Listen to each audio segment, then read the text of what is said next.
അമൃത് Veni hair elixir presents daily news പ്രഭാത വാർത്തകൾ powered by Pulimoottil silks KSFE. ഈ ആണുങ്ങൾക്ക് മാത്രം എന്താ ഇത്ര അധികം നെറ്റ് കെയറിലും ഹെയർ ലോസ് ഒക്കെ ഉണ്ടാവണേ? ആണുങ്ങളുടെ ഹെയർ ലോസിന്റെ മേജർ റീസൺസ് തന്നെ ഡിഫറെന്റ് ആണ്. സ്കാൽപ്പിലുള്ള 5-alpha റിഡക്ടേസ് എന്ന എൻസൈം നിങ്ങളുടെ ഹോർമോണുമായി ചേർന്ന് ഹെയർ ഫോളിക്കിൾസിനെ ചുരുക്കുന്നു. Amrut Veni hair elixir for men use ചെയ്യൂ. പുരുഷന്മാർക്ക് വേണ്ടി ബയോടെക്നോളജി പ്രകാരം പ്രത്യേകം ഡെവലപ്പ് ചെയ്തത്. നമസ്കാരം, ഞാൻ ഡെയ്സി ബിജു. ഡെയിലി ന്യൂസിന്റെ പ്രഭാത വാർത്തകളിലേക്ക് സ്വാഗതം. ഇന്ന് നവംബർ 13 ബുധനാഴ്ച.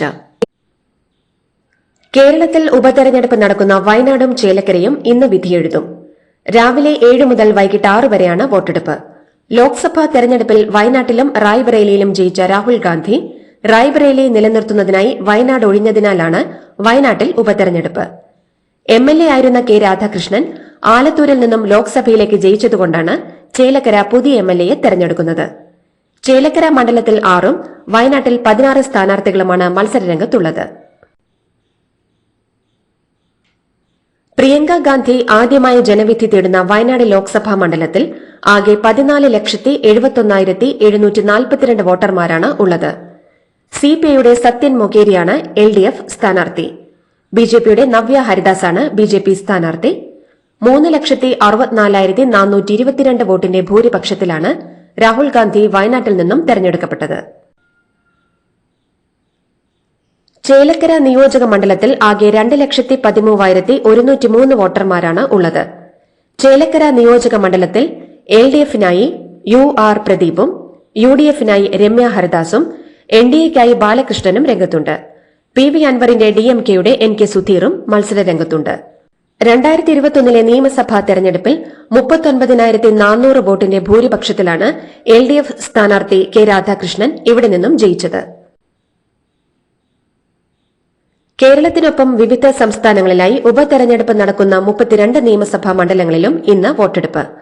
പശ്ചിമ ബംഗാളിൽ 6, ബീഹാറിൽ 4, രാജസ്ഥാനിൽ 7, അസമിൽ 5, കർണാടകയിൽ 3, സിക്കിമിലും മധ്യപ്രദേശിലും 2 വീതം മണ്ഡലങ്ങളിലും ഇന്ന് വോട്ടെടുപ്പ് നടക്കും.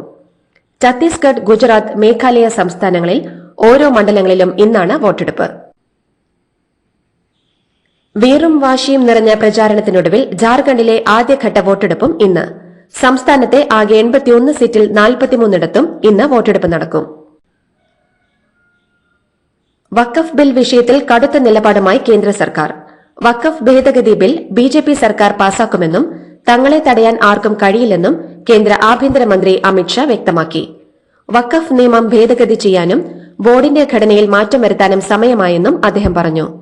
ജാർഖണ്ഡിലെ ബാഗ്മാരയിൽ നടന്ന തെരഞ്ഞെടുപ്പ് റാലിയിൽ സംസാരിക്കുകയായിരുന്നു അമിത്ഷാ.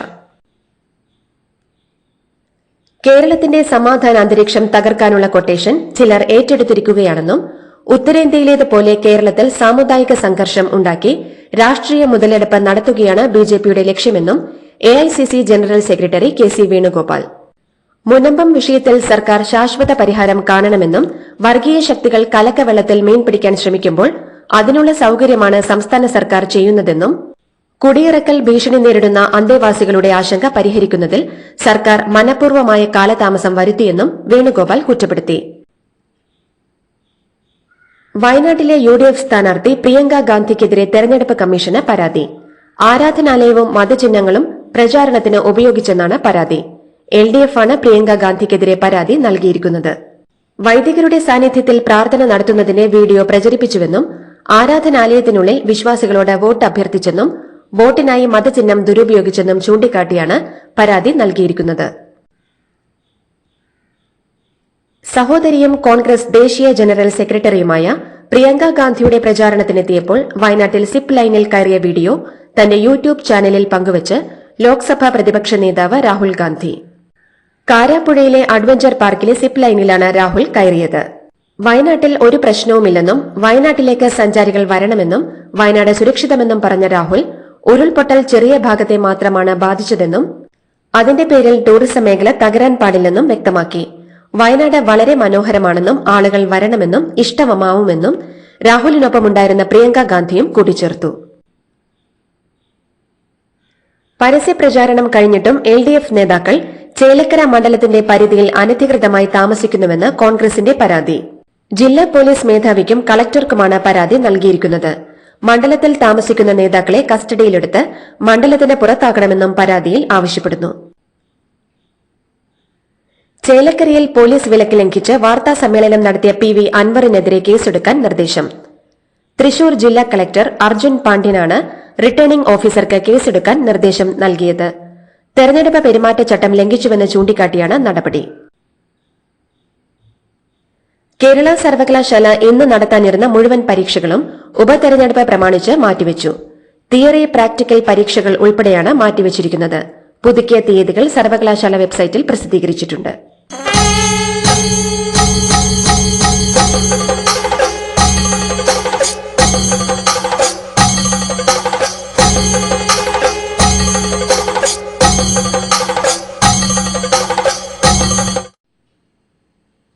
സീപ്ലെയിൻ പദ്ധതിക്ക് അനാവശ്യ വാദഗതികൾ ഉയർത്തി തടസ്സം നിന്നത് LDF ആയിരുന്നുവെന്ന് AICC general secretary KC Venugopal. 12 വർഷങ്ങൾക്ക് മുൻപേ യാഥാർത്ഥ്യമാക്കേണ്ട ഒരു പദ്ധതിയെ പിന്നോട്ടടിച്ചതും LDFന്റെ തലതിരിഞ്ഞ വികസന കാഴ്ചപ്പാടായിരുന്നുവെന്നും അദ്ദേഹം പറഞ്ഞു. CPM 10 കൊല്ലം പിറകോട്ടാണ് സഞ്ചരിക്കുന്നത്. 2004-ൽ സംസ്ഥാന ടൂറിസം വകുപ്പ് മന്ത്രിയായിരിക്കെ താൻ ദുബായിൽ സീപ്ലെയിനിൽ സഞ്ചരിച്ചപ്പോൾ തോന്നിയ ആശയമായിരുന്നു അതെന്നും അദ്ദേഹം കൂട്ടിച്ചേർത്തു. മല്ലു ഹിന്ദു വാട്സാപ്പ് ഗ്രൂപ്പ് വിവാദവുമായി ബന്ധപ്പെട്ട് കടുത്ത നടപടികൾ സ്വീകരിച്ചെന്ന് വ്യവസായ മന്ത്രി P. രാജീവ് വ്യക്തമാക്കി. സിവിൽ സർവീസ് ഉദ്യോഗസ്ഥനെന്ന നിലയിലാണ് ഗോപാലകൃഷ്ണനെതിരായ നടപടിയെന്നും മന്ത്രി പറഞ്ഞു. സസ്പെൻഷൻ നടപടി അവസാനത്തേതല്ലെന്നും മറ്റു വശങ്ങൾ പരിശോധിച്ച് തുടർ നടപടികൾ സ്വീകരിക്കുമെന്നും മന്ത്രി അറിയിച്ചു. പരാതികളില്ലാത്ത മികച്ച സംഘാടനമാണ് ഒളിമ്പിക്സ് മോഡൽ കായികമേളയിൽ ഉണ്ടായതെന്നും എന്നാൽ കായികമേള അലങ്കോലപ്പെടുത്താൻ ആസൂത്രിത നീക്കം നടന്നുവെന്നും വിദ്യാഭ്യാസ മന്ത്രി വി ശിവൻകുട്ടി. സാംസ്കാരിക പരിപാടി തടയാനും വോളണ്ടിയർമാരെ മർദ്ദിക്കാനും ശ്രമമുണ്ടായി എന്നും കായികമേളയുടെ അന്തസ്സിനും അഭിമാനത്തിനും ക്ഷതമേൽപ്പിക്കുന്ന രീതിയിൽ ആയിരുന്നു വിരലിലെണ്ണാവുന്നവരുടെ പ്രവർത്തനമെന്നും ഇക്കാര്യം പൊതുവിദ്യാഭ്യാസ വകുപ്പ് ഗൌരവമായി പരിശോധിക്കുമെന്നും മന്ത്രി പറഞ്ഞു. വ്യാജ വാർത്തകൾക്കെതിരെ നിയമ നടപടികൾ സ്വീകരിക്കുമെന്ന് PP ദിവ്യ. കഴിഞ്ഞ കുറച്ചു ദിവസങ്ങളിലായി തന്നെയും തന്റെ കുടുംബത്തെയും മുഖ്യധാരാ മാധ്യമങ്ങളിലൂടെയും സമൂഹ മാധ്യമങ്ങളിലൂടെയും അപമാനിക്കുന്നതിനായി വസ്തുതാവിരുദ്ധമായി വ്യാജ വാർത്തകൾ കെട്ടിച്ചമച്ചവർക്കും വാട്സാപ്പ്, ഫേസ്ബുക്ക്, ഇൻസ്റ്റഗ്രാം തുടങ്ങിയവയിലൂടെ അത് പ്രചരിപ്പിച്ചവർക്കെതിരെയും നിയമ നടപടികൾ സ്വീകരിക്കുമെന്ന് PP ദിവ്യ ഫേസ്ബുക്ക് കുറിപ്പിലൂടെ വ്യക്തമാക്കി. ശബരിമല മണ്ഡല മകരവിളക്ക് കാലത്ത് പമ്പയിൽ ഹിൽ ടോപ്പിലും ചക്കുപാലം 2-ലും കാറുകളടക്കമുള്ള 700 ചെറുവാഹനങ്ങൾ പാർക്ക് ചെയ്യാൻ ഹൈക്കോടതിയുടെ അനുമതി. തിരുവിതാംകൂർ ദേവസ്വം ബോർഡ് സമർപ്പിച്ച ഹർജി തീർപ്പാക്കിയാണ് ദേവസ്വം ബെഞ്ചിന്റെ ഉത്തരവ്. 2018 മുതൽ മണ്ഡലകാലത്ത് പമ്പയിലേക്ക് ചെറുവാഹനങ്ങൾ കടത്തിവിട്ടിരുന്നില്ല. താൽക്കാലികമായാണ് അനുമതിയെന്നും ഗതാഗതക്കുരുക്കോ മറ്റു പ്രശ്നങ്ങളോ ഉണ്ടായാൽ നിയന്ത്രണം ഏർപ്പെടുത്താമെന്നും കോടതി വ്യക്തമാക്കി. മുൻ മന്ത്രിയും കോൺഗ്രസ് നേതാവുമായിരുന്ന MT പത്മ അന്തരിച്ചു. വാർദ്ധക്യ സഹജമായ അസുഖങ്ങളെ തുടർന്ന് മുംബൈയിലെ മകളുടെ വസതിയിലായിരുന്നു അന്ത്യം. സംസ്കാരം ഇന്ന് കോഴിക്കോട്. വയനാട് തവിഞ്ഞാൽ തലപ്പുഴയിൽ വഖഫ് ബോർഡിന്റെ നോട്ടീസ് ലഭിച്ച കുടുംബങ്ങളെ CPM സംസ്ഥാന സമിതി അംഗം P. ജയരാജൻ സന്ദർശിച്ചു. തലപ്പുഴയിൽ 5 കുടുംബങ്ങൾക്കാണ് നോട്ടീസ് ലഭിച്ചത്. ഉപതെരഞ്ഞെടുപ്പുകൾക്ക് ശേഷം ഇക്കാര്യത്തിൽ സംസ്ഥാന സർക്കാർ തീരുമാനമെടുക്കുമെന്ന് കുടുംബങ്ങളെ സന്ദർശിച്ച ശേഷം P. ജയരാജൻ പറഞ്ഞു. മാധ്യമപ്രവർത്തകരെ നിരന്തരം അവഹേളിക്കുന്ന കേന്ദ്രമന്ത്രി സുരേഷ് ഗോപിയുടെ നടപടികളിൽ പ്രതിഷേധിച്ച് കേരള പത്രപ്രവർത്തക യൂണിയൻ തിരുവനന്തപുരം ജില്ലാ കമ്മിറ്റിയുടെ നേതൃത്വത്തിൽ മാർച്ചും ധർണയും നടത്തി. പുളിമൂട് കേസരി മന്ദിരത്തിന് മുന്നിൽ നിന്നും ആരംഭിച്ച പ്രതിഷേധ മാർച്ച് സെക്രട്ടേറിയറ്റ് ചുറ്റി ജനറൽ പോസ്റ്റ് ഓഫീസിന് മുന്നിൽ സമാപിച്ചു. ശബരിമല തീർത്ഥാടകർക്ക് വെർച്വൽ ക്യൂ ബുക്കിംഗിനൊപ്പം KSRTC യാത്രയും ബുക്ക് ചെയ്യാൻ സംവിധാനം. വെർച്വൽ ക്യൂ ബുക്ക് ചെയ്യുന്നതിനുള്ള തിരുവിതാംകൂർ ദേവസ്വം ബോർഡിന്റെ ഔദ്യോഗിക ബുക്കിംഗ് സൈറ്റിൽ KSRTC സർവീസുകളും ബുക്ക് ചെയ്യുന്നതിനുള്ള സംവിധാനം ഏർപ്പെടുത്തി. തൃക്കാക്കര നഗരസഭയിലെ വിവിധ പ്രദേശങ്ങളിൽ കുട്ടികളിൽ മുണ്ടുനിര വ്യാപിക്കുന്നതായി ആരോഗ്യവകുപ്പ്. തൃക്കാക്കര കാർഡിനാൽ LP സ്കൂളിൽ 40 കുട്ടികൾക്കാണ് രോഗം സ്ഥിരീകരിച്ചത്. തുടർന്ന് സ്കൂളിന് അവധി നൽകിയിരിക്കുകയാണ് അധികൃതർ. തൃക്കാക്കര കൊച്ചിൻ പബ്ലിക് സ്കൂളിൽ 9 പേർക്കും രോഗം സ്ഥിരീകരിച്ചു. മുണ്ടുനിര പടരുന്ന സാഹചര്യത്തിൽ പ്രതിരോധ പ്രവർത്തനങ്ങൾ ഊർജിതമാക്കിയിരിക്കുകയാണ് ആരോഗ്യവകുപ്പ്. കൊല്ലം മൈനാഗപ്പള്ളിയിൽ സ്കൂട്ടർ യാത്രക്കാരിയായ യുവതിയെ കാർ കയറ്റി കൊലപ്പെടുത്തിയ കേസിലെ 1-ാം പ്രതി അജ്മലിന് ജാമ്യം. ഹൈക്കോടതിയാണ് ജാമ്യം അനുവദിച്ചത്. പ്രതിക്ക് ജാമ്യം അനുവദിക്കരുതെന്നാണ് പ്രോസിക്യൂഷൻ ആവശ്യപ്പെട്ടത്. എന്നാൽ കേസിൽ മനഃപൂർവ്വമുള്ള നരഹത്യാ കുറ്റം നിലനിൽക്കില്ലെന്ന് പ്രതിഭാഗം വാദിച്ചു. കേസിലെ രണ്ടാം പ്രതി ഡോക്ടർ ശ്രീകുട്ടിക്ക് കൊല്ലം പ്രിൻസിപ്പൽ സെഷൻസ് കോടതി നേരത്തെ ജാമ്യം നൽകിയിരുന്നു. സംസ്ഥാനത്ത് പകലും രാത്രിയും താപനിലയിൽ വർധനവ്. വടക്കൻ കേരളത്തിലാണ് ചൂട് ഏറ്റവും കഠിനമായിരിക്കുന്നത്. കേന്ദ്ര കാലാവസ്ഥാ വകുപ്പിന്റെ ഔദ്യോഗിക റെക്കോർഡ് പ്രകാരം കഴിഞ്ഞ 3 ദിവസവും ഉയർന്ന ചൂട് രേഖപ്പെടുത്തിയത് കണ്ണൂർ എയർപോർട്ടിലാണ്. വടക്കൻ കേരളത്തിലാണ് കൂടുതൽ വരണ്ട അന്തരീക്ഷ സ്ഥിതി തുടരുന്നത്. ബംഗാൾ ഉൾക്കടലിൽ ന്യൂനമർദ്ദം രൂപപ്പെട്ടതും അറബിക്കടലിന് മുകളിലായി കേരള തീരത്തിന് സമീപം ചക്രവാത ചുഴി സ്ഥിതി ചെയ്യുന്നത് മൂലം സംസ്ഥാനത്ത് തുലാവർഷം ശക്തമായേക്കുമെന്ന് സൂചന. ഈ മാസം 16 വരെ ഇടിമിന്നലോട് കൂടിയ മഴയ്ക്ക് സാധ്യതയെന്നാണ് കേന്ദ്ര കാലാവസ്ഥാ വകുപ്പ് അറിയിച്ചിരിക്കുന്നത്. ഇതെന്താ വണ്ടി അവിടെ പാർക്ക് ചെയ്യാത്ത? ബെൻസ് വരും. അതെ, മെഗാ സമ്മാനം പുതിയ ബെൻസ് കാറാണ്. 2ാം സമ്മാനം ഇന്നോവ ക്രിസ്റ്റ, അതും 17 എണ്ണം. പിന്നെ ആദ്യ സീരീസിൽ 170 പേർക്ക് ഐഫോണും. ഇത്തവണ സമ്മാനങ്ങളുടെ നക്ഷത്രത്തിളക്കവുമായി KSFE ഗാലക്സി ചിട്ടികൾ. സുരക്ഷാ സേനയുമായുണ്ടായ ഏറ്റുമുട്ടലിൽ 11 കുക്കി ആയുധധാരികൾ കൊല്ലപ്പെട്ടതിന് പിന്നാലെ മണിപ്പൂരിൽ 2 പേരെ വെന്തുമരിച്ച നിലയിൽ കണ്ടെത്തി. തിങ്കളാഴ്ച കലാപകാരികൾ തീയിട്ട ജാക്കുരദോർ കരോങ് മേഖലയിലെ അവശിഷ്ടങ്ങളിൽ നിന്നാണ് 2 പുരുഷന്മാരുടെ മൃതദേഹം ചൊവ്വാഴ്ച കണ്ടെത്തിയത്. 3 സ്ത്രീകളെയും 3 കുട്ടികളെയും കാണാതായിട്ടുണ്ടെന്നും പോലീസ് അറിയിച്ചു. അസമിലെ തിൻസുകിയയിൽ നിർമ്മാണത്തിലിരിക്കുന്ന പാലത്തിന് മുകളിൽ നിന്നും കാർ നദിയിലേക്ക് വീണ് 4 പേർ മരിച്ചു. 2 പേർക്ക് ഗുരുതര പരിക്കേറ്റു. മരിച്ചവരിൽ 5 വയസ്സുള്ള കുട്ടിയുമുണ്ട്. നിർമ്മാണത്തിലിരുന്ന പാലത്തിന് മുകളിൽ നിന്ന് കാർ നദിയിലേക്ക് വീണ സംഭവത്തിൽ അധികൃതർ അന്വേഷണം തുടങ്ങി. ഉത്തർപ്രദേശിൽ PSC പരീക്ഷ പല ഘട്ടങ്ങളിലായി നടത്തുന്നതിനെതിരെ ഉദ്യോഗാർത്ഥികളുടെ പ്രതിഷേധം. പ്രയാഗ്രാജിൽ UP PSC ആസ്ഥാനത്തിന് മുന്നിൽ 100 കണക്കിന് യുവാക്കളുടെ പ്രതിഷേധം 2ാം ദിവസവും തുടരുകയാണ്. കേന്ദ്രസേനയടക്കം സ്ഥലത്തെത്തി സുരക്ഷ കൂട്ടി. ഒറ്റ ദിവസം 1 ഷിഫ്റ്റിൽ പരീക്ഷ നടത്തണമെന്നാണ് ആവശ്യം. ഷിഫ്റ്റായി നടത്തിയാൽ ക്രമക്കേട് നടക്കുമെന്നാണ് ഉദ്യോഗാർത്ഥികളുടെ ആരോപണം. ആഭ്യന്തര റൂട്ടുകളിൽ 1599 രൂപ മുതൽ ആരംഭിക്കുന്ന വിമാന ടിക്കറ്റുമായി air India എക്സ്പ്രസിൽ flash sale.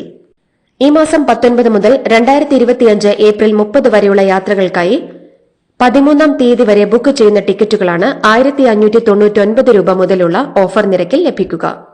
Air India express വെബ്സൈറ്റിലൂടെ book ചെയ്യുന്നവർക്ക് 1444 രൂപ മുതലുള്ള എക്സ്പ്രസ് ലൈറ്റ് നിരക്കിലും ടിക്കറ്റ് ലഭിക്കും. നിയമസഭാ തെരഞ്ഞെടുപ്പ് പ്രചാരണത്തിനിടെ ശിവസേന അധ്യക്ഷൻ ഉദ്ധവ് താക്കറെയുടെ ബാഗ് പരിശോധിച്ച സംഭവത്തിലെ വിവാദങ്ങളിൽ പ്രതികരണവുമായി തെരഞ്ഞെടുപ്പ് കമ്മീഷൻ. നടപടിക്രമങ്ങൾ പാലിച്ചാണ് പരിശോധനയെന്ന് കമ്മീഷൻ വ്യക്തമാക്കി. യവൻമാലിൽ പ്രചാരണത്തിനെത്തിയ ഉദ്ധവിന്റെ ബാഗ് പരിശോധിച്ചത് തെരഞ്ഞെടുപ്പ് നടക്കുന്ന മഹാരാഷ്ട്രയിൽ വലിയ വിവാദമായിരുന്നു. കോടതി വിധിയിൽ അതൃപ്തനായ ഫാൻ എന്ന പേരുള്ള 62കാരൻ ആൾക്കൂട്ടത്തിലേക്ക് കാർ ഇടിച്ചുകയറ്റി 35 മരണം. തെക്കൻ ചൈനയിലെ ജൂഹായിലാണ് സംഭവം. സ്പോർട്സ് സെന്ററിലെ സ്റ്റേഡിയത്തിൽ വ്യായാമം ചെയ്തുകൊണ്ടിരുന്ന ആൾക്കൂട്ടത്തിലേക്കാണ് കാർ ഇടിച്ചുകയറ്റിയത്. വിവാഹമോചിതനായതിനു ശേഷം സ്വത്ത് പങ്കുവയ്ക്കുന്നതുമായി ബന്ധപ്പെട്ടുള്ള കോടതി വിധിയിൽ ഇയാൾ അതൃപ്തനായിരുന്നുവെന്നും അതിന്റെ ദേഷ്യം ആക്രമണത്തിന് കാരണമായെന്നും പറയപ്പെടുന്നു. ദക്ഷിണാഫ്രിക്കയ്ക്കെതിരായ ഇന്ത്യയുടെ 3ാം T20 മത്സരം ഇന്ന്. ഇന്ത്യൻ സമയം രാത്രി 8:30 മുതലാണ് മത്സരങ്ങൾ ആരംഭിക്കുക. 4 മത്സരങ്ങളുടെ പരമ്പരയിൽ ഇരു ടീമുകളും ഓരോ മത്സരം ജയിച്ച് നിലവിൽ ഒപ്പത്തിനൊപ്പമാണ്. ഇതോടുകൂടി ഡെയിലി ന്യൂസിന്റെ ഇന്നത്തെ പ്രഭാത വാർത്തകൾ സമാപിക്കുന്നു. ഡെയിലി ന്യൂസിന് വേണ്ടി വാർത്തകൾ വായിച്ചത് ഡെയ്സി ബിജു. ഡെയിലി ന്യൂസ് ലൈവ്.in വാർത്തകൾ വിരൽ തുമ്പിൽ.